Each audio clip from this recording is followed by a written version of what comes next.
একদম ফুটন্ত একটা সূর্যমুখী ফুল। সেটার জন্য অবশ্যই একটা কেককে খুব ভালো করে ইয়েলো কালার দিয়ে কাভার করে নিতে হবে। অপর পাশে চকলেট মিল করে নিতে পারেন, আবার হুইপ ক্রিমের সাথে এই চকলেটই কালারটা করে নিতে পারেন।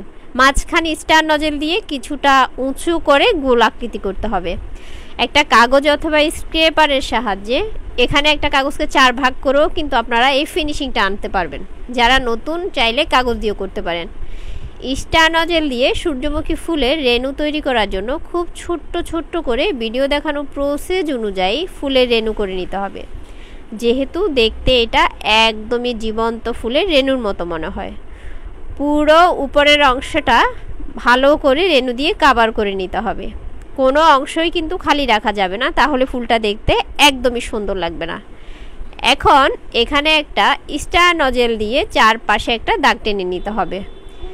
আর একটা লিপ নজেলের সাহায্যে ভিডিও দেখানো প্রসেস অনুযায়ী খুব ছোট্ট ছোট্ট করে একটা একটা করে পাতা দিয়ে দিতে হবে। এটা যদি আরও বড় করে দেন তাহলে ফুলটা কিন্তু দেখতে আরও অনেক বড় হবে। সেজন্য একটু মাঝারি শেডের ফুল তৈরি করার চেষ্টা করবেন। আপনার কেকটা যদি ছোট হয় তাহলে একটু ছোট করে দিবেন, তাহলে দেখতে ভালো লাগবে। কেকের সাইজ অনুযায়ী চেষ্টা করবেন পাতাগুলো তৈরি করার জন্য।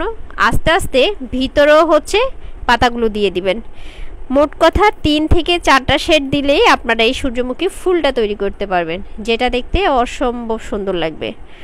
আরও সৌন্দর্য বৃদ্ধির জন্য ফুলগুলো দেওয়া হয়ে গেলে একটা পাইপিং ব্যাগ দিয়ে, লেখালেখির জন্য যেরকম পাইপিং ব্যাগের মাথা কাটা হয় সেরকমই একটা ব্যাগ দিয়ে চারপাশে রেণু সৃষ্টি করে দিতে হবে।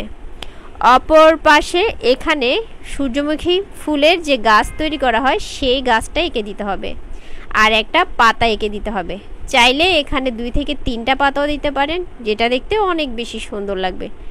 এই তো, এটা ছিল কেকটার ফাইনাল লুক। আমার কাছে কিন্তু কেকটা ভীষণ ভালো লেগেছে। আপনাদের কাছে কেমন লেগেছে অবশ্যই কমেন্ট করে মতামত জানাবেন।